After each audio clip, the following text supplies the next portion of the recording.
प्यारे विद्यार्थियों, सत श्री अकाल। मैं प्रेम कुमार मित्तल, प्रिंसीपल सरकारी सीनियर सैकेंडरी स्कूल झुंबा, जिला बठिंडा। मैं अज तुहाडे नाल एक बहुत ही अहम विषय ते गल करांगा।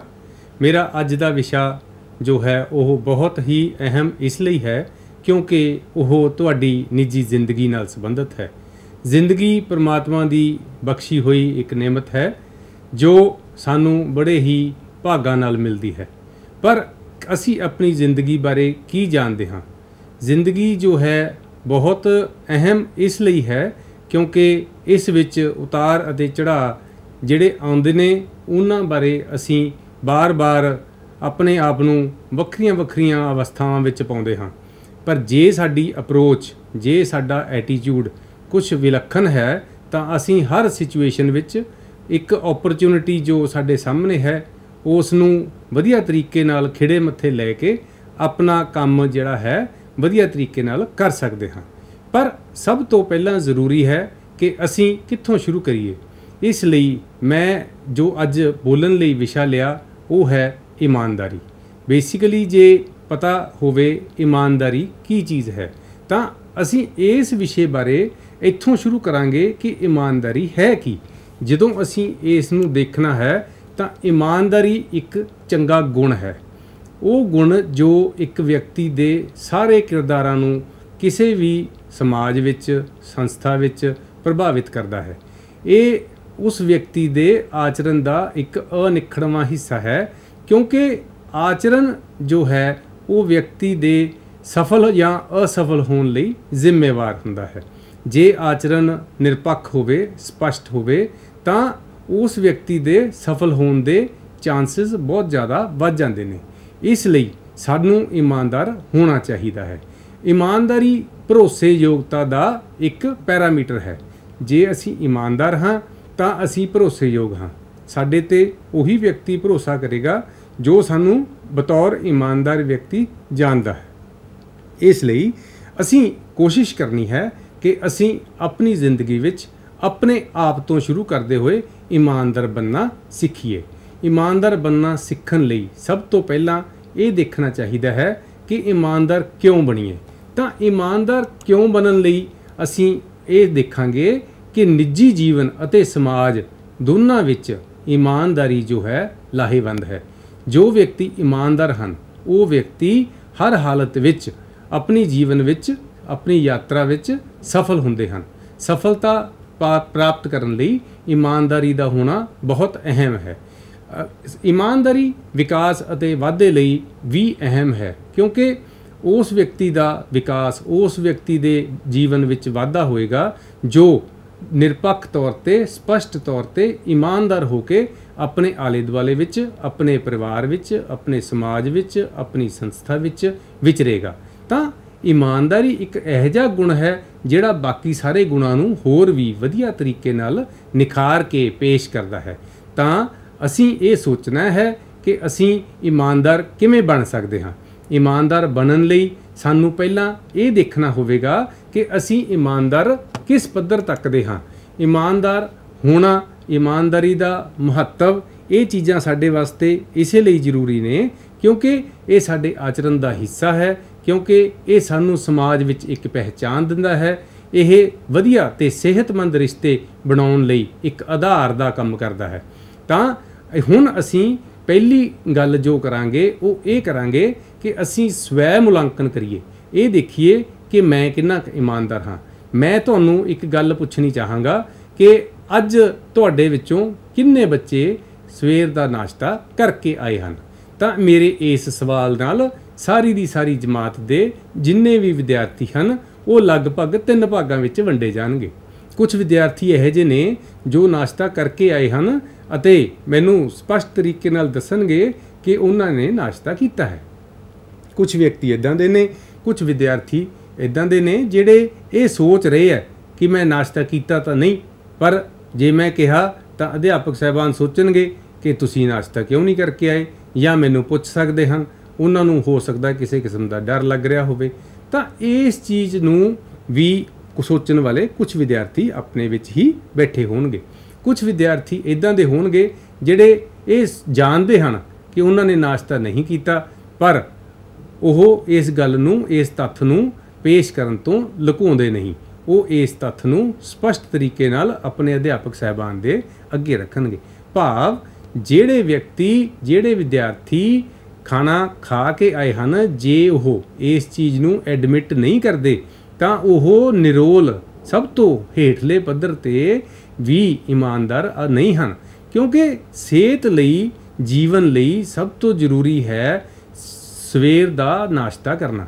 ਦਿਨ ਦਾ ਕੰਮ ਸ਼ੁਰੂ ਕਰਨ ਲੱਗੇ ਜਦੋਂ ਕੋਈ ਵਿਅਕਤੀ ਘਰੋਂ ਚੱਲਦਾ ਹੈ ਤਾਂ ਉਸ ਨੂੰ ਨਾਸ਼ਤਾ ਕਰਕੇ ਚੱਲਣਾ ਚਾਹੀਦਾ ਹੈ। ਸਾਡਾ ਸਰੀਰ ਜੋ ਹੈ ਉਹ ਊਰਜਾ ਨਾਲ ਕੰਮ ਕਰਦਾ ਹੈ। ਊਰਜਾ ਭੋਜਨ ਤੋਂ ਪ੍ਰਾਪਤ ਹੁੰਦੀ ਹੈ। ਇਸ ਲਈ ਅਸੀਂ ਜੇ ਇਹ ਚੀਜ਼ ਨਹੀਂ ਐਡਮਿਟ ਕਰਾਂਗੇ, ਇਸ ਚੀਜ਼ ਨੂੰ, ਇਸ ਤੱਥ ਨੂੰ ਨਹੀਂ ਸਮਝਾਂਗੇ ਤਾਂ ਅਸੀਂ ਨਾਸ਼ਤੇ ਦੀ ਅਹਿਮੀਅਤ ਨਹੀਂ ਸਮਝਾਂਗੇ। ਦੂਸਰੀ ਗੱਲ, ਜੇ ਅਸੀਂ ਇਹ ਸਮਝ ਲਈਏ ਤਾਂ ਨਾਲ ਅਸੀਂ ਇਹ ਵੀ ਸਮਝਾਂਗੇ ਕਿ ਜੇ ਅਸੀਂ ਐਡਮਿਟ ਕਰਾਂਗੇ ਤਾਂ ਹੀ ਸਾਨੂੰ ਪਤਾ ਲੱਗੇਗਾ ਕਿ ਅਸੀਂ ਨਾਸ਼ਤਾ ਕਿਉਂ ਕਰਨਾ ਹੈ। ਜਦੋਂ ਅਸੀਂ ਇਸ ਗੱਲ ਨੂੰ ਸਮਝ ਲਾਂਗੇ ਤਾਂ ਫਿਰ ਅਸੀਂ ਨਾਸ਼ਤੇ ਦੀ ਅਹਿਮੀਅਤ ਸਮਝਦੇ ਹੋਏ ਇਸ ਨੂੰ ਆਪਣਾ ਰੂਟੀਨ ਬਣਾਵਾਂਗੇ। Now next I want to say ਕਿ ਜਿਹੜੇ ਵਿਅਕਤੀ, ਜਿਹੜੇ ਬੱਚੇ ਇਹ ਨਾਸ਼ਤਾ ਨਹੀਂ ਕਰਕੇ ਆਏ ਅਤੇ ਫਿਰ ਵੀ ਇਹ ਗੱਲ ਲੁਕੋ ਰਹੇ ਹਨ, ਉਹ ਇਮਾਨਦਾਰ ਨਹੀਂ ਹਨ। ਮੇਰਾ ਜਦ ਵੀ ਕੋਈ ਲੈਕਚਰ ਚੱਲ ਰਿਹਾ ਹੈ ਤਾਂ ਉਹਨਾਂ ਬੱਚਿਆਂ ਦੇ ਪੇਟ ਵਿੱਚ ਭੋਜਨ ਨਾ ਹੋਣ ਕਰਕੇ ਉਹਨਾਂ ਦਾ ਧਿਆਨ ਉਸ ਚੀਜ਼ ਵੱਲ ਜਾ ਸਕਦਾ ਹੈ ਕਿ ਮੈਨੂੰ ਤਾਂ ਭੁੱਖ ਲੱਗੀ ਹੈ, ਸਰ ਨੂੰ ਲੈਕਚਰ ਦੀ ਪਈ ਹੈ, ਤਾਂ ਉਸ ਚੀਜ਼ ਤੋਂ ਜਿਹੜਾ ਸਾਡਾ ਧਿਆਨ ਹੈ ਉਹ ਡੈਵੀਏਟ ਨਾ ਹੋਵੇ, ਭਟਕੇ ਨਾ, ਪਾਸੇ ਨਾ ਜਾਵੇ। ਇਸ ਲਈ ਸਾਨੂੰ ਜ਼ਰੂਰੀ ਹੈ ਕਿ ਅਸੀਂ ਨਾਸ਼ਤਾ ਕਰੀਏ ਅਤੇ ਨਾਸ਼ਤੇ ਬਾਰੇ ਜੇ ਕੋਈ ਪੁੱਛਦਾ ਹੈ ਤਾਂ ਉਸ ਨੂੰ ਸਪਸ਼ਟ ਤਰੀਕੇ ਨਾਲ ਦੱਸੀਏ। ਅਗਲੀ ਗੱਲ, ਜਦੋਂ ਅਸੀਂ ਇਸ ਗੱਲ ਬਾਰੇ ਜਾਣਕਾਰੀ ਆਪਣੇ ਆਪ ਤੋਂ ਸ਼ੁਰੂ ਕਰਾਂਗੇ ਤਾਂ ਹੀ ਸਾਨੂੰ ਇਹ ਪਤਾ ਲੱਗੇਗਾ ਕਿ ਅਸੀਂ ਆਪਣੇ ਆਪ ਨਾਲ ਇਮਾਨਦਾਰ ਹਾਂ, ਅਸੀਂ ਆਪਣੇ ਆਪ ਨਾਲ ਨਿਆਂ ਕਰ ਰਹੇ ਹਾਂ। ਆਪਣੇ ਆਪ ਨਾਲ ਇਮਾਨਦਾਰੀ ਨਾਲ ਨਿਆਂ ਕਰਨ ਨਾਲ ਸਾਡੀ ਸਿਹਤ ਵੀ ਠੀਕ ਰਹੇਗੀ। ਜਦੋਂ ਅਸੀਂ ਕਲਾਸ 'ਚ ਬੈਠੇ ਹੋਵਾਂਗੇ ਤਾਂ ਸਾਡਾ ਜਿਹੜਾ ਧਿਆਨ ਹੈ ਉਹ ਵੀ ਪੜ੍ਹਾਈ ਵਿੱਚ ਪੂਰੀ ਵਧੀਆ ਤਰੀਕੇ ਨਾਲ ਲੱਗੇਗਾ। ਦਿਮਾਗ ਨੂੰ ਵੀ ਕੰਮ ਕਰਨ ਲਈ ਊਰਜਾ ਦੀ ਜ਼ਰੂਰਤ ਹੁੰਦੀ ਹੈ। ਤਾਂ ਜੇ ਅਸੀਂ ਭੋਜਨ ਨਹੀਂ ਕੀਤਾ, ਨਾ ਤਾਂ ਸਾਡਾ ਪੜ੍ਹਾਈ 'ਚ ਧਿਆਨ ਲੱਗਣਾ, ਨਾ ਸਾਨੂੰ ਉਹ ਊਰਜਾ ਪ੍ਰਾਪਤ ਹੋਣੀ ਹੈ, ਨਾ ਸਾਡੇ ਨਾਲ ਉਹ ਜਿਹੜੇ ਅਸੀਂ ਕੰਮ ਕਰਨ ਲਈ ਸਕੂਲ 'ਚ ਆਏ ਹਾਂ ਉਹ ਕੰਮ ਸਹੀ ਤਰੀਕੇ ਨਾਲ ਹੋਣੇ ਆ। ਭਾਵ ਸਕੂਲ ਆਉਣ ਦਾ ਨਿਰੋਲ ਮਨੋਰਥ ਜਿਹੜਾ ਹੈ ਉਹ ਕਾਫੀ ਹੱਦ ਤੱਕ ਪ੍ਰਭਾਵਿਤ ਹੋ ਜਾਵੇਗਾ। ਤਾਂ ਇੱਕ ਵਿਦਿਆਰਥੀ ਲਈ ਸਭ ਤੋਂ ਅਹਿਮ ਕੀ ਹੋਇਆ ਕਿ ਉਹ ਆਪਣੇ ਆਪ ਨਾਲ ਇਮਾਨਦਾਰ ਹੋਵੇ। ਆਪਣੇ ਵਿੱਚ ਕੀ ਚੰਗਿਆਈਆਂ ਨੇ, ਕੀ ਬੁਰਾਈਆਂ ਨੇ, ਕੀ ਉਸ ਦੀਆਂ ਸਟਰੈਂਥਸ ਨੇ, ਕੀ ਵੀਕਨੈਸਿਸ ਨੇ, ਆਪਣੀਆਂ ਕਮਜ਼ੋਰੀਆਂ ਕੀ ਨੇ ਤੇ ਤਾਕਤਾਂ ਕੀ ਨੇ, ਇਹਨਾਂ ਸਾਰੀਆਂ ਚੀਜ਼ਾਂ ਨੂੰ ਉਹ ਭਲੀ ਭਾਂਤੀ ਜਾਣਦਾ ਹੋਵੇ। ਜਦੋਂ ਉਹ ਆਪਣੇ ਆਪ ਬਾਰੇ ਇੰਨੀ ਜਾਣਕਾਰੀ ਰੱਖੇਗਾ ਤਾਂ ਹੀ ਉਹ ਵਿਅਕਤੀ, ਉਹ ਬੱਚਾ ਆਪਣੇ ਆਪ ਨਾਲ ਨਿਆਂ ਕਰ ਸਕੇਗਾ। ਫਿਰ ਹੀ ਉਹ ਇਮਾਨਦਾਰ ਹੋ ਕੇ ਆਪਣੇ ਅਧਿਆਪਕ ਸਾਹਮਣੇ ਇਹ ਪ੍ਰਸ਼ਨ ਕਰ ਸਕੇਗਾ ਕਿ ਮੈਨੂੰ ਆਹ ਚੀਜ਼ ਨਹੀਂ ਪਤਾ, ਮੈਂ ਇਸ ਚੀਜ਼ ਬਾਰੇ ਕਿੱਥੋਂ ਗਿਆਨ ਲੈ ਸਕਦਾ ਹਾਂ, ਮੈਨੂੰ ਇਹ ਚੀਜ਼ ਕਰਨ ਲਈ ਕਿਸ ਚੀਜ਼ ਦੀ ਲੋੜ ਪਵੇਗੀ। ਤਾਂ ਇਸ ਤਰੀਕੇ ਨਾਲ ਅਸੀਂ ਇਮਾਨਦਾਰੀ ਤੋਂ ਜੇ ਸ਼ੁਰੂ ਕਰਾਂਗੇ ਤਾਂ ਇਮਾਨਦਾਰੀ ਇਕੱਲੀ ਨਾਸ਼ਤਾ ਕਰਨ ਨਾਲ ਸੰਬੰਧਿਤ ਨਹੀਂ ਰਹੇਗੀ, ਨਾਸ਼ਤਾ ਕਰਕੇ ਸਕੂਲ 'ਚ ਆ ਕੇ ਪੜ੍ਹਨ ਨਾਲ ਸੰਬੰਧਿਤ ਰਹਿ ਜਾਏਗੀ, ਪੜ੍ਹਾਈ ਕਰਕੇ ਉਹਦੇ ਨਤੀਜੇ ਵਧੀਆ ਪ੍ਰਾਪਤ ਕਰਨ ਨਾਲ ਜੁੜ ਜਾਵੇਗੀ ਤੇ ਆਉਣ ਵਾਲੇ ਸਮੇਂ 'ਚ ਹੌਲੀ ਹੌਲੀ ਵਧੀਆ ਨਤੀਜਿਆਂ ਦੇ ਆਧਾਰ 'ਤੇ ਇੱਕ ਵਧੀਆ ਮਨੁੱਖ ਬਣਨਾ, ਇੱਕ ਵਧੀਆ ਨੌਕਰੀ, ਇੱਕ ਵਧੀਆ ਰੁਜ਼ਗਾਰ ਪ੍ਰਾਪਤ ਕਰਨਾ ਅਤੇ ਇੱਕ ਵਧੀਆ ਕੈਰੀਅਰ ਬਣਾਉਣਾ ਕਿੱਥੇ ਤੱਕ ਸਾਨੂੰ ਲੈ ਕੇ ਜਾ ਸਕਦੀ ਹੈ। ਭਾਵ ਇਮਾਨਦਾਰੀ ਜੜ ਹੈ। ਜੇ ਜੜ ਵਧੀਆ ਹੋਵੇਗੀ, ਤੰਦਰੁਸਤ ਹੋਵੇਗੀ ਤਾਂ ਹੀ ਬੂਟਾ ਵਧੀਆ ਹੋਵੇਗਾ, ਰਿਸ਼ਟ ਪੁਸ਼ਟ ਹੋਵੇਗਾ, ਚੰਗੇ ਫਲ ਦੇਵੇਗਾ। ਤਾਂ ਸਾਨੂੰ ਇਹਨਾਂ ਚੀਜ਼ਾਂ ਦੀ ਅਹਿਮੀਅਤ ਨੂੰ ਪਹਿਚਾਣਦੇ ਹੋਏ ਇਹ ਸੋਚਣਾ ਚਾਹੀਦਾ ਹੈ ਕਿ ਮੈਂ ਆਪਣੇ ਆਪ ਨਾਲ ਇਮਾਨਦਾਰ ਬਣਾ। ਤਾਂ ਹੁਣ ਅਸੀਂ ਗੱਲ ਇਹ ਕਰਦੇ ਹਾਂ ਕਿ ਮੈਂ ਕਿੰਨਾ ਇਮਾਨਦਾਰ ਹਾਂ। ਜਦੋਂ ਗੱਲ ਇਮਾਨਦਾਰੀ ਦੀ ਆਉਂਦੀ ਹੈ ਤਾਂ ਕਿਤੇ ਕਿਤੇ ਸਾਨੂੰ ਐਂ ਲੱਗਦਾ ਹੈ ਵੀ ਮੈਂ ਪੂਰੀ ਤਰ੍ਹਾਂ ਇਮਾਨਦਾਰ, ਪਰ ਕਿਤੇ ਕਿਤੇ ਸਾਨੂੰ ਐਂ ਲੱਗਦਾ ਹੈ ਵੀ ਮੈਂ ਥੋੜ੍ਹਾ ਜਿਹਾ ਬੇਈਮਾਨ ਹਾਂ। ਮੈਂ ਗੱਲ ਦੱਸਦਾ ਤਾਂ ਹਾਂ ਪਰ ਸਾਰੀ ਨਹੀਂ ਦੱਸਦਾ। ਭਾਵ ਜਦੋਂ ਅਸੀਂ ਇਮਾਨਦਾਰ ਹੋਣਾ, ਅਸੀਂ 100% ਇਮਾਨਦਾਰ ਹੋਣਾ। ਜੇ ਅਸੀਂ 100% ਇਮਾਨਦਾਰ ਹਾਂ, ਸਾਨੂੰ ਗੱਲ ਯਾਦ ਰੱਖਣ ਦੀ ਲੋੜ ਨਹੀਂ। ਜੋ ਗੱਲ ਜਿੱਦਾਂ ਹੋਈ ਉੱਦਾਂ, ਜਿੱਦਾਂ ਹੀ ਵਾਪਰੀ ਉੱਦਾਂ ਹੀ ਅਸੀਂ ਉਹ ਸਾਹਮਣੇ ਸਾਰਿਆਂ ਦੇ ਪ੍ਰਸਤੁਤ ਕਰ ਸਕਦੇ ਹਾਂ ਜੇ ਉਹ ਕਿਸੇ ਗੱਲ ਨਾਲ ਸੰਬੰਧਿਤ ਹੈ।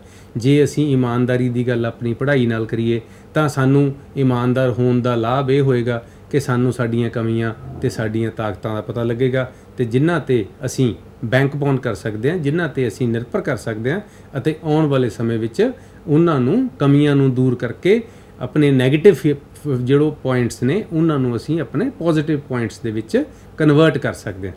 तो ये साडे जिहड़े हैगे ईमानदार होण दे फायदे ने।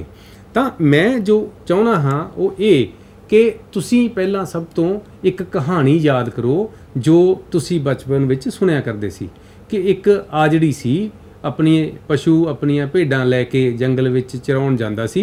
तो जदों उस व्यक्ति नूं जंगल विच जाना पैंदा सी तां एक वार उसनूं कोई इस तरह की गल लगी कि मैं शेर रौला पावां ताकि मैनूं ये पता लगे भी जे मैनूं बाई चांस इत्थे जंगल च शेर मिल गया तो मेरी मदद लई कोई आएगा कि नहीं। तो उस व्यक्ति ने जदों ये रौला पाया तो लोग पिंड दे जो सी वो बड़े चिंतित होने करके फटाफट भज के आए।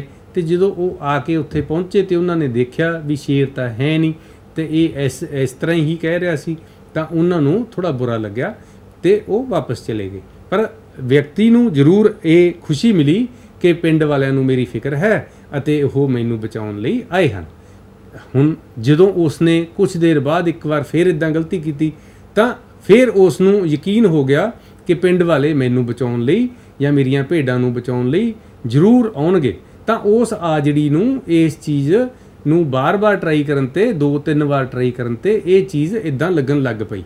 लेकिन उस झूठ बोलन दा पिंड वालियां ते की असर पिया ये उस आजड़ी ने सोचिया ही नहीं। हुण उसका असल रूप किवें सामने प्रस्तुत होया जदों वास्तव रूप विच एक दिन शेर आ गया उसदियां भेडां नूं खान लग गया चुक के लै गया। तो उस दिन उसदे शोर करन ते कोई भी पिंड वाला मदद लई नहीं आया। भला क्यों? वो इस लई क्योंकि उन्हां नूं इस गल दा विश्वास हो चुका सी कि ये व्यक्ति झूठ बोलता है, ये आजड़ी झूठ मूठ का रौला पाउंदा है कि शेर आ गया शेर आ गया। हुण ये कहानी तो आपां नूं की सिक्ख्या मिलती है? ये कहानी आपां नूं यही दसदी आ कि जे असीं अपने प्रति ईमानदार होइए सही गल करिए तां ही लोग साडे ते विश्वास करनगे। जे असीं एक बार 2 बार अपनी गल तो झूठे सिद्ध हो गए तो लोकां ने सानूं झूठा मनना शुरू कर देना है, ईमानदार नहीं समझना। इसे तरीके एक होर बहुत वधिया ते प्रसिद्ध कहानी जो आपां सुनते आए हाँ वो है ईमानदार लकड़हारा। ईमानदार लकड़हारा कहानी विच लकड़हारा दरख्त उपर बैठ के टाहणियां कट रहा सी अते उसे नाल अपना गुजारा चलाउंदा सी। बहुत गरीब लकड़हारा सी जिस कोल इक्को कुल्हाड़ा सी ते कुदरती उस दिन लकड़ां कटदे कटदे उसदा कुहाड़ा नदी च डिग पिया। तां वो नदी किनारे बैठ के रोन लग गया। तो उसनूं रोंदे देख के कोलों लंघदे राजे ने वो रुक के उसनूं पुछया कि तू रो क्यों रहा है, की गल हो गई। तो उस व्यक्ति ने उसनूं राजे नूं अपनी व्यथा सुनाई कि मैं बहुत गरीब है, मेरे कोल इक्को कुहाड़ा है ते मेरे कुहाड़े दा हत्था जो है वो मैथों लकड़ां वढ़दे होए छुट गया जिस करके मेरा कुहाड़ा नदी च डिग पिया। हुण मेरे कोल तां पैसे भी नहीं जिहदे नाल मैं होर कुहाड़ा ले आवां। तो राजे दे नाल एक शाही गोताखोर सी। तो शाही गोताखोर नूं राजे ने हुक्म दिता कि जाओ इसदा कुहाड़ा लभ के लियाओ। गोताखोर पानी विच गया, नदी विचों एक सोने का कुहाड़ा ले आया। सोने का कुहाड़ा जदों उस गोताखोर ने उस लकड़हारे नूं पेश किया तो लकड़हारा दोवें हथ जोड़ के कहन लगा ए मालिक ये मेरा कुहाड़ा नहीं है, मेरा कुहाड़ा तो होर है, वो तो लोहे का सी। तो गोताखोर वापस चला गया। दोबारा जाके उसने एक होर कुहाड़ा कढ़िया नदी विचों। वो कुहाड़ा जो सी चांदी का सी। तो चांदी का कुहाड़ा भी इस तरह ही देख के लकड़हारे ने उसनूं लैन तो इनकार कर दिता क्योंकि वो उसका कुहाड़ा नहीं सी। गोताखोर फिर तीसरी बार नदी विच गया अते उत्थों वो लकड़ का कुहाड़ा लेके आया, लोहे का कुहाड़ा लेके आया जो वास्तव विच उस लकड़हारे का सी। तो उसनूं देख के उसदे मन विच बहुत प्रसन्नता हुई, बहुत खुशी हुई। वो हस के खुश हो के गोताखोर नूं कहंदा कि हाँ यही मेरा कुहाड़ा है। तो उस व्यक्ति ने तिन्ने कुहाड़ियां विचों अपना कुहाड़ा पछाण के लिया। इस चीज़ बारे राजे ने सारी दी सारी जो घटना वापरी वो देखी तो राजे नूं उस व्यक्ति दे ईमानदारी ते इन्नी क प्रसन्नता हुई, इन्नी क खुशी हुई कि राजे ने सोने अते चांदी दे कुहाड़े भी उस लकड़हारे नूं इनाम वजों दे दिते। भाव असी दो किस्म दीयां कहानियां सुनियां। एक जिस व्यक्ति ईमानदार नहीं ते उसका नुकसान होया। नुकसान की होया कि शेर आके उसकी भेड़ लै गया तो शेर उसनूं भी खा सकता सी, उसनूं भी मार सकता सी, उसकी जान बच गई, लेकिन उसका नुकसान जरूर होया क्योंकि उन्हें ईमानदारी का साथ नहीं लिया, ईमानदारी का पल्ला नहीं फड़िया। तो दूसरी कहानी जिस विच व्यक्ति गरीब होने के बावजूद मेहनत करके अपना गुजारा करता सी अते अपने गुजारे दे नाल अपनी ईमानदारी नूं भी हमेशा बनाई रखता सी, तां उस व्यक्ति ते खुश होके राजे ने उसनूं उसदे दोवें अपने कुहाड़े तो इलावा सोने अते चांदी दे कुहाड़े भी उसनूं इनाम वजों दिते। भाव यह है कि ईमानदारी भावें बहुत छोटा जिहा गुण लगदा है, ईमानदारी बहुत औखा गुण है। इस नूं असीं किते आराम नाल इन्ने सौखे तरीकिਆਂ प्राप्त नहीं कर सकते। ईमानदारी प्राप्त करन लई सानूं मुੱਢ ਤੋਂ छोटियां गल्लां ਤੋਂ शुरू करना पवेगा, ਤਾਂ ईमानदारी साडे आचरण ਦਾ ਇੱਕ ਹਿੱਸਾ ਬਣੇਗੀ। ਫਿਰ ਅਸੀਂ ਜਦੋਂ ਇਸ ਵਿੱਚ ਕਾਮਯਾਬ ਹੋ ਗਏ ਤਾਂ ईमानदारी ਸਾਡੀ ਹਰ ਗੱਲ ਹਰ ਕੰਮ ਦੇ ਵਿੱਚ ਆਪਣੇ ਆਪ ਝਲਕ ਜਾਏਗੀ, ਨਜ਼ਰ ਆਏਗੀ। ਤਾਂ ਇਸ ਤਰ੍ਹਾਂ ਅਸੀਂ ਇਹਨਾਂ ਚੀਜ਼ਾਂ ਬਾਰੇ ਜਾਣਨਾ ਚਾਹੀਦਾ ਸਾਨੂੰ ਕਿ ਅਸੀਂ ਕਿੱਦਾਂ ਇਹ ਕੰਮ ਕਰ ਸਕਦੇ ਹਾਂ, ਆਪਣੇ ਵਿੱਚ ईमानदारी ਲਿਆ ਸਕਦੇ ਹਾਂ। ਸਭ ਤੋਂ ईमानदार ਕੌਣ? ਜੇ ਹੁਣ ਆਪਾਂ ਜਮਾਤ ਵਿੱਚ ਇੱਕ ਕਿਰਿਆ ਕਰੀਏ ਤੇ ਕਿਰਿਆ ਦੇ ਵਿੱਚ ਮੈਂ ਤੁਹਾਨੂੰ ਇਹ ਕਹਾਂ ਕਿ ਤੁਸੀਂ ਸੋਚੋ ਕਿ ਤੁਹਾਡੀ ਜ਼ਿੰਦਗੀ ਵਿੱਚ ਸਭ ਤੋਂ ईमानदार ਵਿਅਕਤੀ ਕੌਣ ਹੈ, ਤਾਂ ਤੁਸੀਂ ਸੋਚੋਗੇ कि वो व्यक्ति हो सकता है, वो आदमी हो सकता है, वो रिश्तेदार हो सकता है।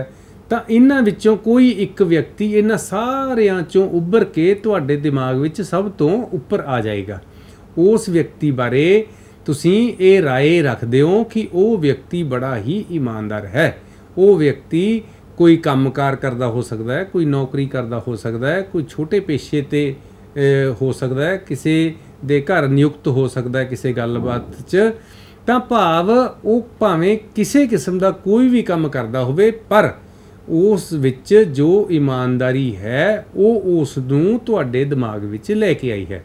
ਤਾਂ ਹੁਣ ਅਸੀਂ ਇਹ ਗੱਲ ਕਰੀਏ ਕਿ ਉਸ ਵਿਅਕਤੀ ਬਾਰੇ ਤੁਸੀਂ ਇੱਕ ਕਾਗਜ਼ ਲੈ ਕੇ ਉਸ ਉੱਪਰ ਕੋਈ ਸਕੈਚ, ਕੋਈ ਪੋਸਟਰ, ਕੋਈ ਚਿੱਤਰ ਇਸ ਤਰ੍ਹਾਂ ਦਾ ਬਣਾਉਣਾ ਹੈ ਜੋ ਉਸ ਵਿਅਕਤੀ ਦੇ ਕੰਮ ਨੂੰ, ਗੁਣ ਨੂੰ ਕਾਗਜ਼ 'ਤੇ ਪੇਸ਼ ਕਰ ਸਕਦਾ ਹੋਵੇ। ਤਾਂ ਜਦੋਂ ਤੁਸੀਂ ਇਹ ਕਿਰਿਆ ਇੱਥੇ ਕਲਾਸ ਵਿੱਚ ਜਾਂ ਆਪਣੇ ਘਰ ਵਿੱਚ ਕਰੋਗੇ ਤਾਂ ਤੁਹਾਨੂੰ ਕਰਦੇ ਹੋਏ ਪਤਾ ਲੱਗੇਗਾ ਕਿ ਉਸ ਦੀ ਈਮਾਨਦਾਰੀ ਉਸ ਦੀ ਕਿਸ ਗੱਲ ਤੋਂ ਝਲਕਦੀ ਹੈ। ਤਾਂ ਈਮਾਨਦਾਰੀ ਬਾਰੇ ਅਸੀਂ ਉਸ ਵਿਅਕਤੀ ਦਾ ਚਰਿੱਤਰ ਚਿੱਤਰਨ ਕਰਦੇ ਹੋਏ ਉਸ ਦੀ ਕੋਈ ਖੂਬੀ ਜਿਹੜੀ ਹੈ ਉਹ ਚਾਰਟ ਦੇ ਉੱਪਰ ਕਿਸੇ ਸਕੈਚ ਜਾਂ ਪੋਸਟਰ ਜਾਂ ਕੋਲਾਜ ਦੇ ਰੂਪ ਵਿੱਚ ਪ੍ਰਸਤੁਤ ਕਰਾਂਗੇ। ਤਾਂ ਜਦੋਂ ਤੁਸੀਂ ਸਾਰੇ ਬੱਚੇ ਇਹ ਕਰ ਲਓਗੇ ਤਾਂ ਉਸ ਤੋਂ ਬਾਅਦ ਜੇ ਅਸੀਂ ਕਲਾਸ ਵਿੱਚ ਇਹਨਾਂ ਬਾਰੇ ਗੱਲ ਕਰੀਏ ਤਾਂ ਤੁਸੀਂ ਹੈਰਾਨ ਹੋਵੋਗੇ ਦੇਖ ਕੇ ਕਿ ਕੋਈ ਦੋ ਬੱਚਿਆਂ ਦੀ ਜੋ ਡਰਾਇੰਗ ਹੈ, ਜੋ ਚਿੱਤਰ ਹੈ, ਜੋ ਪੋਸਟਰ ਹੈ ਉਹ ਇੱਕੋ ਕਿਸਮ ਦੇ ਨਹੀਂ ਹੋਣਗੇ। ਉਹਨਾਂ ਦਾ ਕੀ ਕਾਰਨ ਹੈ? ਉਹਨਾਂ ਦਾ ਕਾਰਨ ਇਹ ਹੈ ਕਿ ਹਰ ਇੱਕ जो विद्यार्थी है वो विलक्षण है, उसकी सोच डिफरेंट है, यूनीक है। हर एक व्यक्ति, हर एक बच्चा एक वक्रे किस्म नाल सोचता है। तो किस गल तो कोई कौन व्यक्ति किस तरह का काम करता होया उस बच्चे नूं ईमानदार लग्या, ये एक बच्चे तो दूजे बच्चे तक डिफरेंट है, भिन्न है। इसलिए जो तुसी उन्हां व्यक्तियों बारे सोच के कोलाज या पोस्टर बनाओगे वो कोलाज या पोस्टर जिहड़ा है वो डिफरेंट होएगा। असी इन्हां व्यक्तियों के किरदार, इन्हां दीयां जीवनियां, इन्हां दे कामकार दी लिस्ट भी बनावांगे क्लास विच ब्लैक बोर्ड ते, ताकि असी इन्हां बारे ਹੋਰ ਗੱਲਬਾਤ ਕਰ ਸਕੀਏ ਕਿ ਇਹ ਆਪਣੇ ਕੰਮ ਵਿੱਚ ਕਿਸ ਤਰ੍ਹਾਂ ਇਮਾਨਦਾਰੀ ਪ੍ਰਗਟ ਕਰਦੇ ਹਨ, ਦਿਖਾਉਂਦੇ ਹਨ। ਤਾਂ ਇਸ ਕਿਰਿਆ ਤੋਂ, ਇਸ ਰਚਨਾਤਮਕ ਹੁਨਰ ਵਿਧੀ ਤੋਂ ਸਾਨੂੰ ਕੀ ਪਤਾ ਲੱਗੇਗਾ? ਇਸ ਤੋਂ ਸਾਨੂੰ ਇਹ ਪਤਾ ਲੱਗੇਗਾ ਕਿ ਅਸੀਂ ਆਪਣੀ ਜ਼ਿੰਦਗੀ ਵਿੱਚ ਜੇ ਛੋਟੇ-ਛੋਟੇ ਕੰਮਾਂ ਤੋਂ ਇਮਾਨਦਾਰ ਹੋਣਾ ਸਿੱਖੀਏ, ਛੋਟੀਆਂ-ਛੋਟੀਆਂ ਗੱਲਾਂ ਵਿੱਚ ਇਮਾਨਦਾਰੀ ਨੂੰ ਅਪਹੋਲਡ ਕਰੀਏ, ਇਮਾਨਦਾਰੀ ਵਿਅਕਤ ਕਰੀਏ, ਤਾਂ ਸਾਨੂੰ ਹੌਲੀ-ਹੌਲੀ ਜੋ ਇਮਾਨਦਾਰੀ ਦਿਖਾਉਣ ਵਿੱਚ ਸਮੱਸਿਆ ਆਉਂਦੀ ਹੈ ਉਹ ਉਹਨੂੰ ਹਟ ਜਾਏਗੀ ਅਤੇ ਸਾਨੂੰ ਹੌਲੀ-ਹੌਲੀ ਟਾਈਮ ਨਾਲ ਇਹ ਚੀਜ਼ ਬਹੁਤ ਹੀ ਆਸਾਨ ਲੱਗਣ ਲੱਗ ਜਾਏਗੀ। ਕਿਸੇ ਨੇ ਮੈਨੂੰ ਪੁੱਛਿਆ, ਤੁਹਾਨੂੰ ਇਹ ਚੀਜ਼ ਚੰਗੀ ਲੱਗੀ? ਜੇ ਮੈਂ ਇਹ ਸੋਚ ਕੇ ਜਵਾਬ ਦੇਵਾਂ ਕਿ ਜੇ ਮੈਂ ਇਹਨੂੰ ਹਾਂ ਕਿਹਾ ਤਾਂ ਇਹ ਕੀ ਸੋਚੇਗਾ, ਜੇ ਮੈਂ ਇਹਨੂੰ ਨਹੀਂ ਕਿਹਾ ਤਾਂ ਇਹ ਕੀ ਸੋਚੇਗਾ, ਫਿਰ ਮੈਂ ਆਪਣੇ ਪ੍ਰਤੀ ਇਮਾਨਦਾਰ ਨਹੀਂ। ਜੇ ਮੈਨੂੰ ਉਹ ਚੀਜ਼ ਚੰਗੀ ਲੱਗੀ ਤਾਂ ਮੈਂ ਕਹੂੰਗਾ ਹਾਂ ਚੰਗੀ ਲੱਗੀ, ਅਤੇ ਮੈਂ ਨਾਲ ਇਹ ਵੀ ਦੱਸ ਸਕਦਾ ਕਿਉਂਕਿ ਇਸ ਵਿੱਚ ਆਹ ਚੀਜ਼ ਹੈ ਜੋ ਉਸ ਨੂੰ ਬਹੁਤ ਚੰਗਾ ਬਣਾਉਂਦੀ ਹੈ। ਤਾਂ ਦੂਸਰੇ ਪਾਸੇ ਜੇ ਮੈਨੂੰ ਉਹ ਚੀਜ਼ ਨਹੀਂ ਚੰਗੀ ਲੱਗੀ ਤਾਂ ਮੈਂ ਇਹ ਕਹਾਂ ਕਿ ਮੈਨੂੰ ਇਹ ਚੀਜ਼ ਨਹੀਂ ਚੰਗੀ ਲੱਗੀ, ਅਤੇ ਨਾਲ ਹੀ ਇਹ ਵਿਅਕਤ ਕਰਾਂ ਕਿ ਕਿਉਂਕਿ ਇਸ ਵਿੱਚ ਆਹ ਚੀਜ਼ ਹੈ ਜੋ ਮੈਨੂੰ ਅੱਛੀ ਨਹੀਂ ਲੱਗਦੀ, ਇਸ ਕਰਕੇ ਮੈਨੂੰ ਇਹ ਚੀਜ਼ ਚੰਗੀ ਨਹੀਂ ਲੱਗੀ। ਇੱਕ ਵਿਅਕਤੀ ਖੂਨਦਾਨ ਕਰ ਰਿਹਾ ਹੈ ਅਤੇ ਉਸ ਤਸਵੀਰ ਨੂੰ ਦੇਖ ਕੇ ਮੇਰੇ ਚਿਹਰੇ 'ਤੇ ਰੌਣਕ ਆ ਜਾਂਦੀ ਹੈ, ਨੂਰ ਆ ਜਾਂਦਾ ਹੈ, ਕਿਉਂਕਿ ਮੈਨੂੰ ਪਤਾ ਹੈ ਕਿ ਮਨੁੱਖਤਾ ਦੀ ਸੇਵਾ ਜੋ ਅਸੀਂ ਖੂਨ ਦੇ ਕੇ ਕਰ ਸਕਦੇ ਹਾਂ ਉਹ ਸਭ ਤੋਂ ਉੱਤਮ ਸੇਵਾ ਹੈ। ਤਾਂ ਇਹ ਮੈਨੂੰ ਪੋਸਟਰ ਚੰਗਾ ਲੱਗਿਆ, ਜਿਸ ਕਰਕੇ ਮੇਰੇ ਚਿਹਰੇ ਤੇ ਉਹ ਪੋਸਟਰ ਦੇਖ ਕੇ ਨੂਰ ਆ ਗਿਆ, ਉਹ ਤਸਵੀਰ ਦੇਖ ਕੇ ਰੌਣਕ ਆ ਗਈ, ਝਮਕ ਆ ਗਈ। ਤਾਂ ਅਸੀਂ ਇਸ ਤਰੀਕੇ ਆਪਣੀ ਖੁਸ਼ੀ, ਆਪਣੀ ਭਾਵਨਾ ਜਿਹੜੀ ਹੈ ਉਹ ਸਹੀ ਤਰੀਕੇ ਨਾਲ ਵਿਅਕਤ ਕਰ ਸਕਦੇ ਹਾਂ ਜੇ ਅਸੀਂ ਇਮਾਨਦਾਰ ਹੋਈਏ।